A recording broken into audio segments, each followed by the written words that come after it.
Hello viewers, welcome to my channel. কেমন আছেন সবাই? আশা করি সকলেই ভালো আছেন। তো বন্ধুরা, আজকে কথা বলবো পাকিস্তান সুপার লিগ 2020-এর লাহোরে চ্যালেঞ্জার্স ভার্সেস করাচি কিংসের ফাইনাল ম্যাচের প্লেইং ইলেভেন্স প্রিভিউ অ্যানালাইসিস এবং 100% শিওর ফ্রি ম্যাচ প্রেডিকশন নিয়ে আজকের এই ভিডিওতে কথা বলবো। তো জানতে হলে ভিডিওটি শেষ পর্যন্ত দেখতে থাকুন। দয়া করে কেউ ভিডিওটি কেটে কেটে দেখবেন না, কেটে কেটে দেখলে কেউ কোনো কিছু বুঝবেন না। মূল কথা হলো, আপনি যদি ভিডিওটি কেটে কেটে থাকেন তাহলে কিন্তু 100% শিওর যে ফ্রি ম্যাচ প্রেডিকশনটা দিব সেটা কিন্তু আপনি জানতে পারবেন না, কারণ ভিডিওর যে কোনো মুহূর্তে কিন্তু সেই রিপোর্টটা দিয়ে দেবো। তো চলুন শুরু করি। তো শুরু করার আগে বলি, কেউ যদি আমাদের কাছ থেকে ফিক্সিং ম্যাচের রিপোর্ট নিতে চান তাহলে অবশ্যই আমাদের ইমো এবং হোয়াটসঅ্যাপ নাম্বারে যোগাযোগ করবেন। তো এই নাম্বার হলো ইমো এবং হোয়াটসঅ্যাপ নাম্বার, তো এই নাম্বারে যোগাযোগ করবেন। আর হ্যাঁ, শুধুমাত্র যারা আগে টাকা দিয়ে রিপোর্ট নিতে পারবেন শুধুমাত্র তারাই ইমো এবং হোয়াটসঅ্যাপে মেসেজ করবেন, তাছাড়া কেউ মেসেজ করবেন না। কারণ হলো যে 1000 টাকার নিচে কোনো রিপোর্ট নাই, আর আগে টাকা ছাড়া কোনো রিপোর্ট হবে না, ঠিক আছে? যদি কেউ এরকম হয় যে আপনি টাকা দিতে পারবেন তাহলে মেসেজ করবেন না, যদি করেন তাহলে সরাসরি ব্লক দিব। হ্যাঁ, তো কেউ যদি নিতে চান 100% গ্যারান্টি সহকারে 1 ঘন্টাকে রিপোর্ট দিব, যেটা রিপোর্ট দিব সেটাই 100% গ্যারান্টি সহকারে রিপোর্ট, ঠিক আছে? আর সবগুলা প্রমাণ দেখার জন্য আমাদের টেলিগ্রাম চ্যানেলে জয়েন হয়ে নেবেন, এখানে সব কিছুর প্রমাণ থাকে। তো আমি একটু এখানে দেখিয়ে দিচ্ছি। তো এটা হলো আমাদের টেলিগ্রাম চ্যানেল লিঙ্ক। তো এখানে সব কিছুর মানে যে স্ক্রিনশট দেওয়া থাকে, কখন কোন ম্যাচ আমরা জিতলাম বা উইন হলাম সব কিছু আপনারা এখানে দেখে নিতে পারবেন। আর এখানে অনেকেই জয়েন হয়েছে, তো দেখেন এখানে 787 জন এখানে ইতিমধ্যে জয়েন হয়েছে। আপনিও জয়েন হন। এখানে মাঝে মধ্যে ফ্রিতে চিপস দেওয়া হয়, ফ্রিতে টস দেওয়া হয়, সব কিছু আপনি এখান থেকে নিতে পারবেন। এবং কখন কোন লিগ শুরু সব কিছু কিন্তু এখানে নিউজ দেওয়া হয়ে থাকে। তো আপনারই উপকার হবে, আপনি যদি মানে যে বেটিং করে থাকেন সব কিছু এখান থেকে জানতে পারবেন। আর প্রেডিকশন নিতে বা যদি নিতে চান আপনি সব কিছু প্রমাণ দেখে তারপরে আপনি আমাদের কাছ থেকে রিপোর্ট নেবেন, ঠিক আছে? তো যেটা রিপোর্ট দিব সেটাই 100% শিওর সহকারে 10টার মধ্যে 8টা গ্যারান্টি, ঠিক আছে? 10টার মধ্যে 8টা গ্যারান্টি হবেই হবে, এটা মিস হওয়ার কোনো চান্স নেই। আপনি দেখেন, আপনি এখনকার যে টি-20 লিগগুলো হয় এই লিগগুলোতে আপনি কয়টা ম্যাচ উইন হতে পারবেন? আপনি আপনার নিজেকে প্রশ্ন করেন যে আপনার 10টা ম্যাচ খেললেন না, যে কোনো লিগ, আইপিএল, বিপিএল, সিপিএল, যে কোনো লিগ, টি-20 লিগে বিশেষ করে আইপিএল বা বিপিএল, সিপিএল, এখন যেহেতু পিএসএল চলতেছে, তো আপনি নিজের কাছে নিজে প্রশ্ন করেন, আপনি যদি 10টা ম্যাচ খেলেন এর মধ্যে আপনি কয়টা উইন হতে পারেন? আমার মতে আপনি 4টা বা 5টা উইন হতে পারেন না, কারণ এখন যে খেলার সিস্টেম আপনি দেখবেন যে আপনার কাছে মনে হবে যে যেই ম্যাচ আপনি ধরবেন যে 100% শিওর উইন হবেন সেই ম্যাচে আপনি হারবেন। কারণ হলো এখন হলো সব টাকার খেলা, সব ফিক্সিংয়ের খেলা, ঠিক আছে? এখন টাকা ছাড়া কোনো লিগই হয় না, কোনো ম্যাচ হয় না, ঠিক আছে?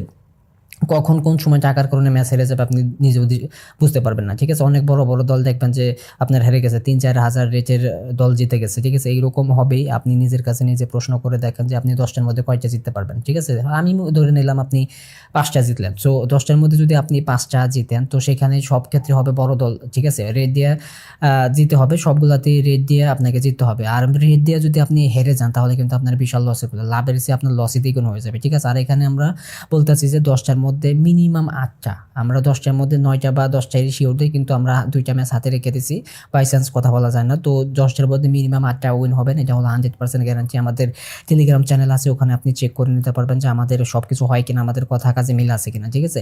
তো সব কিছু দেখে তারপরে আপনি আমাদের কাছ থেকে রিপোর্ট নেবেন। আমাদের মুখের কথায় আপনাকে রিপোর্ট নিতে বলতেছি না, আপনি নিজের কাছে নিজে প্রশ্ন করেন যে আপনি কয়টা জিততে পারবেন, সেইটা এখানে আমরা 8টা উইন দেবো 10টার মধ্যে যে কোনো লিগে, ঠিক আছে? তো এখন আসি, অনেক বকবক করলাম, তো এখন আসি প্লেইং ইলেভেন্সে। তো লাহোরে চ্যালেঞ্জার্স এবং করাচি কিংসের ফাইনাল ম্যাচ কালকে। তো এখন প্রথমে রয়েছে দেখেন ফখর জামান। ফখর জামান কিন্তু আসলে খুব একটা যে ভালো প্লেয়ার টি-20-র ক্ষেত্রে সেটা না, ওয়ানডের ক্ষেত্রে তিনি ভালো খেলেন। তা সেটা হলো যে ওয়ানডে স্টাইলে তিনি ব্যাটিং করে থাকে, বলে বলে রান করতে পছন্দ করে তিনি। তারপরে তামিম ইকবাল, তামিম ইকবালের খেলা আপনারা 2 ম্যাচে দেখেছেন, তিনি কিন্তু খুবই ফায়ার ভাবে খেলতেছে। কারণ হলো যে লাস্ট ম্যাচে যদি দেখেন 20 বলে বা 30 বলে হয়তো বা তিনি 38 না কত রান করেছিল আমার মনে নেই। তারপর সোহাইল আক্তার ভালো প্লেয়ার, ব্যালেন্স প্লেয়ার। বেন ডাক মারমুখী প্লেয়ার, এখন পর্যন্ত এই 2 ম্যাচে ভালো খেলতে পারেন। মোহাম্মদ হাফিজ কিন্তু একাই একটা ম্যাচে জিতিয়ে নিয়ে গেছে, আপনারা দেখছেন।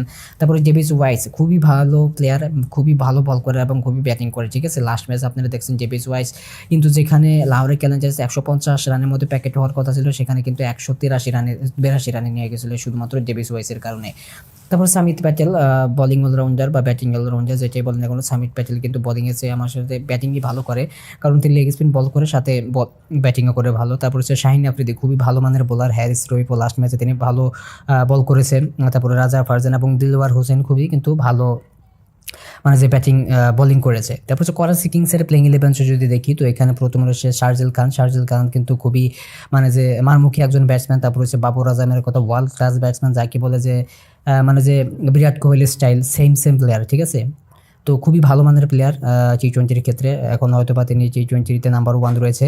তারপর হচ্ছে অ্যালেক্স হেলস ইংল্যান্ডের প্লেয়ার, খুবই দারুণ প্লেয়ার। তারপর হচ্ছে ইমাদ ওয়াসিম, চাদউইক ওয়ালটনে কিন্তু খুবই ভালো উইকেট কিপার ব্যাটসম্যান।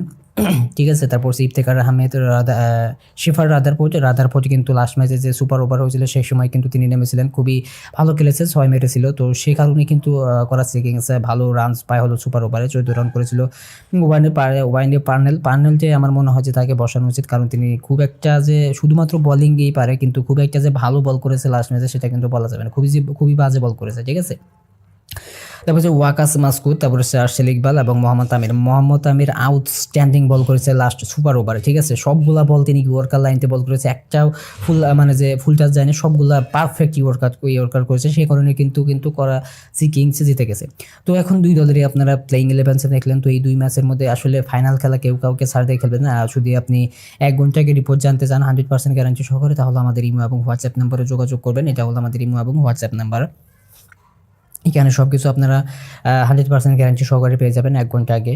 তো হেড টু হেড যদি দেখি, তো head to head total match হয়েছে 10 বার, এর মধ্যে করাচি জিতেছে 6 বার এবং লাহোরে ক্যালেন্ডার জিতেছে হলো 4 বার।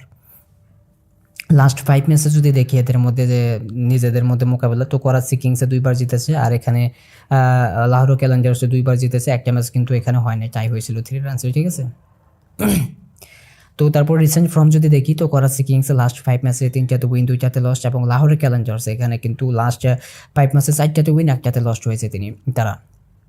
লাহোরে ক্যালেন্ডার্সের কি প্লেয়ার যদি দেখি, তো প্রথমে হচ্ছে তামিম ইকবাল, বাংলাদেশের ব্যাটসম্যান। লাস্ট ম্যাচে তিনি 30 রান করেছিল, খুবই ভালো মানে যে ব্যাটিং করে যাচ্ছে তার, কিন্তু পারফরমেন্স ভালো যাচ্ছে বাংলাদেশি হিসাবে। তিনি কিন্তু ভালো মানে যে স্ট্রাইক রেটে ব্যাটিং করে যাচ্ছে। তারপর হচ্ছে ডেভিড ওয়াইস, খুবই ভালো মানের প্লেয়ার। দেখেন এখানে 48 রান করেছিল এবং 3 উইকেট নিয়েছিল। ঠিক আছে, তারপরে হ্যারিস রোব, লাস্ট ম্যাচে তিনি 3 উইকেট নিয়েছিল। করাচি কিংসের কি প্লেয়ার যদি দেখি এখানে, তো প্রথমে হচ্ছে বাবর আজম কিন্তু খুবই ভালো মানের ব্যাটিং। এটা আগেও বলেছি, অ্যালেক্স হেলস খুবই ভালো ব্যাটিং, তো আগে বলা হয়েছে। তারপরে মোহাম্মদ আমিরের কথা তো আপনারা সবই জানেন এবং বুঝেন এবং বলা হয়েছে।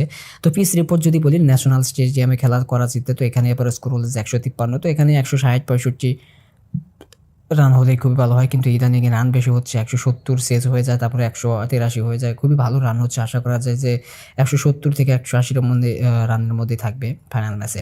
তো এই হলো যে আপনাদের অ্যানালাইসিস। তো এখন আসি প্রেডিকশনের ব্যাপারে, ফ্রি ম্যাচ প্রেডিকশনের ব্যাপারে।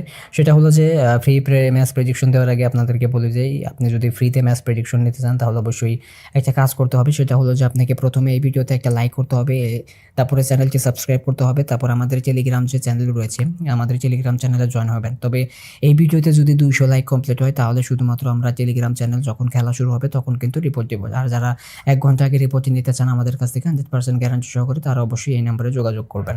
তো এই ছিল আমাদের আজকের ভিডিওটি যদি ভালো লেগেই থাকে, তাহলে অবশ্যই একটা লাইক দিবেন, কমেন্ট করে জানাবেন কেমন লাগলো, আর প্লিজ সাবস্ক্রাইব করতে ভুলবেন না। দেখা হবে অন্য কোনো ভিডিওতে। Till then, take care, by.